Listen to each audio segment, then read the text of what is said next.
Hi and welcome to the NLP UK Training Podcast. I'm Fraser. And I'm Steve Kay. And today we're going to be talking about trusting your gut. So your instinct. That inner wisdom, isn't it? Yeah. Really. The inner wisdom that when your mind's quiet, you just know the right thing to do, or something springs out at you and you think, that's a really good idea, I'll do that. But you don't really know why you're doing it. But something tells you that it's a good thing to do. And it's only when you look back years later and you can see a pattern of, I did that, I did that, I did that, I did that. Do you want to hear my story? Yeah, absolutely. So I was in manufacturing management. I'd just been finishing off a master's degree in manufacturing management. I was just 40, and the company I was working for decided they were going to pull out of working with Marks and Spencer's, and I worked for 4 of the businesses. And I could already see that I didn't want to go back into doing kind of business improvement and quality management and stuff, and Six Sigma stuff. So I could see that if I applied for another role, I'd end up doing what I was doing, previously twice. So something told me that it just felt boring. I just didn't want to do it. It was like, I've grown out of this. And a friend of mine had set up his own health and safety business, Steve Asprey, a couple of years before. So I'd seen what he'd done. And even though he'd been doing it for a lot longer, always when he'd been employed, he'd been doing it on the side. I hadn't done any of this. I had done some training. I remember this ages me a lot, but a long time ago, a guy called Bob Wright said to me, we went to a JCI conference in Portsmouth, and he said, there's a trainers course on this week, run by a woman called Diane Koboski. It's really, really good. Why don't you put yourself on it? Like, me? Go on a trainers course? Like, what do I know about that? Anyway, I did it. I loved it. And I started doing short leadership training courses and motivation and body language stuff for the junior chambers in the Northwest, and then did some when I was at Autoclass as well, some leadership training.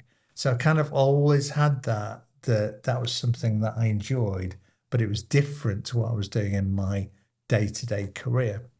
Anyway, so back to, I got a distinction, 1 of 3 out of 100, got a distinction in my master's. And I got a phone call from this mate of mine, Steve, who had the health and safety business. He said, I've recommended you to this guy called Andy Cope, who runs the business management centre at Loughborough. And they're looking for someone to deliver lean manufacturing. Well, I've just done that on my master's. And they also want some leadership training, I believe. Don't tell him you can't do any of it.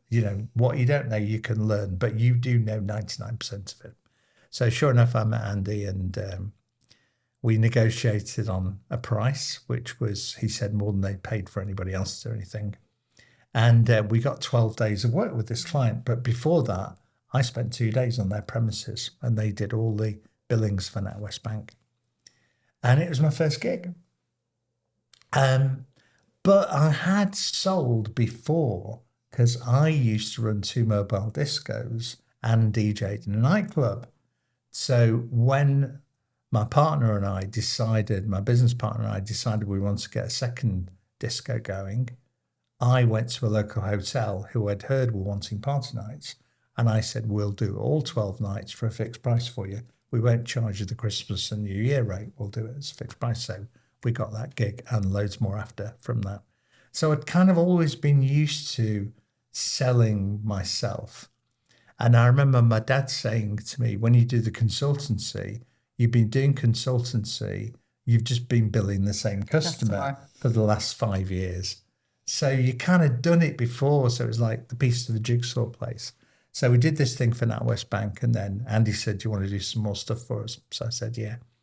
And then I contacted at least 20 or 30 people I knew, and a couple of Marks and Spencer suppliers said, we'd like you to come and help us get ready for Marks and Spencer's quality management system standards. So I did that. And then I contacted somebody else and spent quite a lot of time with them with their new business. And we've got nothing from them, but they recommend to be somebody else who I knew from my oil class days.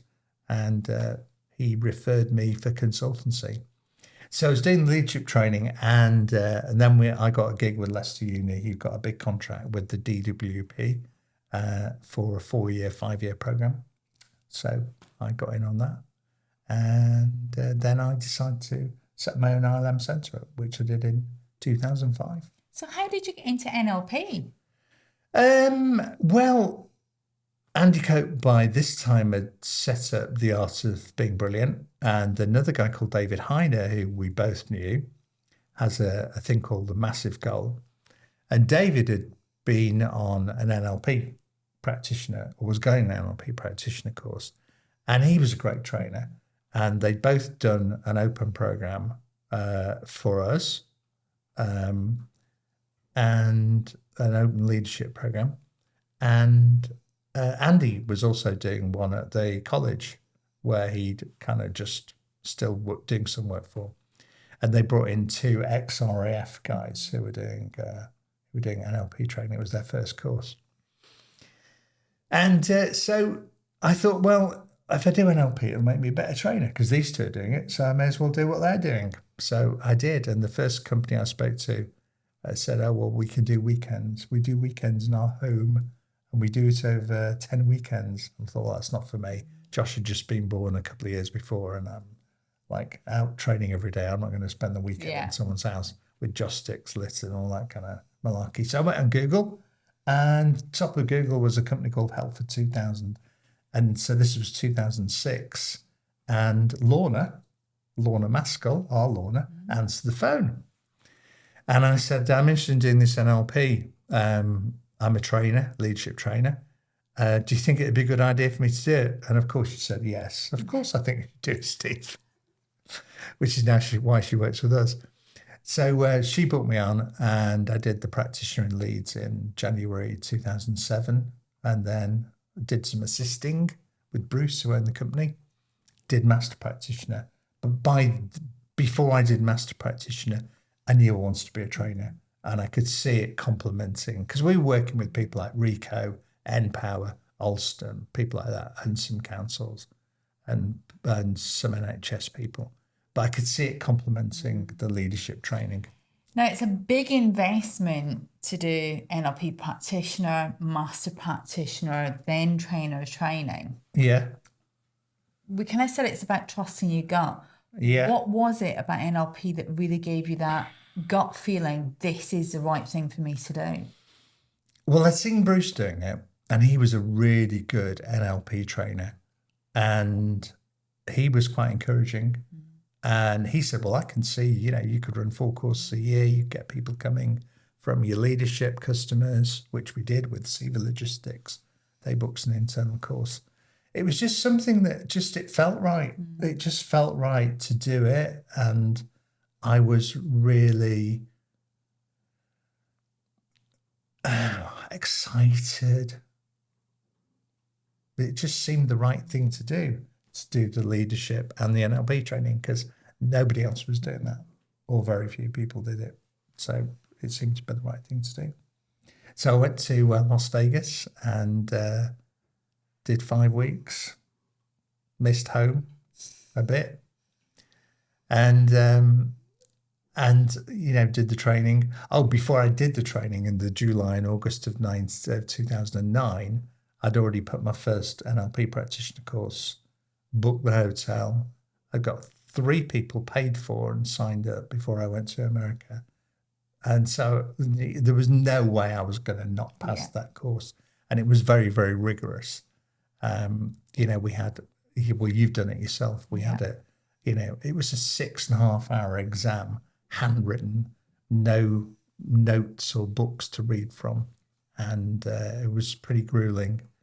And then we had to obviously do demos of the techniques and presentations and things. So, but it was good. I had a great time doing it. Came back and did my first course.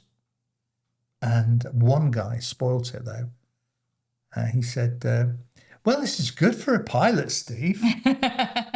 And everyone else is like, what do you mean pilot? Is this your first course then? I said, shut up. But it was easy because I'd lived it. I'd done the coaching assisting. I'd practiced and I knew the material. So it was easy. And then it was a case of just doing more and more and building that side of the business, really. I think it's really interesting that when you really trust your gut about what's right, yeah, you put more energy into things. You enjoy it far more. Yeah. Well, it's like the 3Ps program that we're running. That's brand new. We've never done that before. We're both really into the 3 principles. Check out Sid Banks. We're both really into it. And I just had this idea one Saturday evening. I was reading Jamie Smart's new version of Clarity. And I was reading, my mind was really quiet. I'd got pretty fed up with some of the stuff we were doing. It was no longer feeding me, feeding my soul. So I stopped doing it, like I stopped doing the consultancy. But this felt like I'm dead excited about this. So I booked myself on probably one of the best courses on 3 principles coaching there is. And decided to put one on ourselves.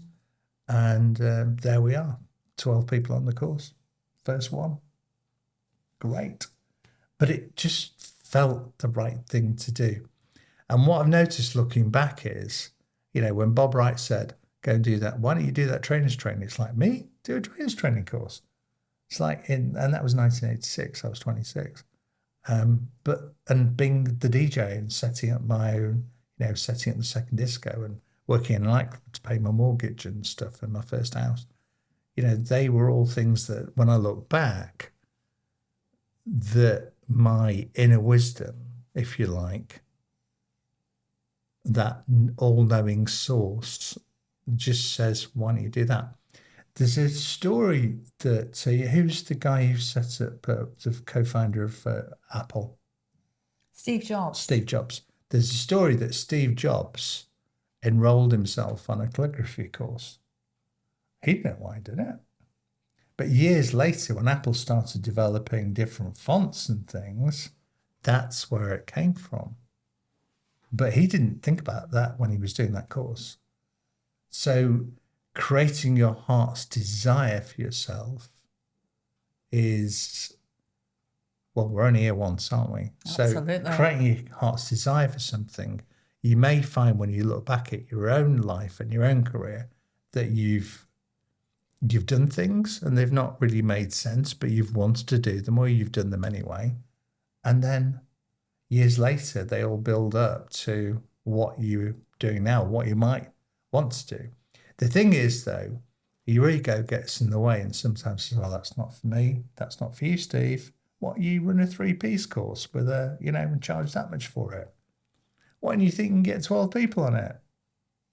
Oh, Steve, stick to just doing the NLP and the Master Practitioner because you're really good at that. Well, no, because it builds on it.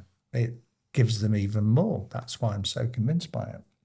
Absolutely. So it's really about understanding, listening to that inner wisdom, listening to what you got saying and knowing that, if you're really passionate about something and you're doing something because it comes from that place, it will build into what you need it to build into. And also there'll be people that come along in your life that'll say, why don't you do that? Or you could do that. Or I've recommended you for this. And it's like, jump on that wave. Yeah. Absolutely. And they think, they're doing it for you. So take the opportunity.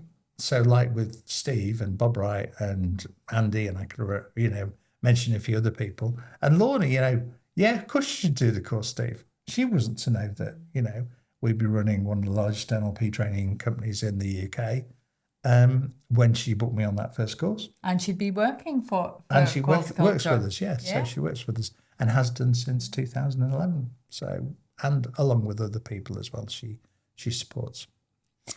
So guys, if you'd like to just find out a little bit more about how our programs can help you recognize what your gut is telling you, and what might be coming from kind of stuff that's in that old script that you've been fed all your life, and what really is important to you, have a look at NLPUKtraining.com, or get in touch with myself, Steve, or Lorna, and we'll be more than happy to have a We're both chat. on LinkedIn.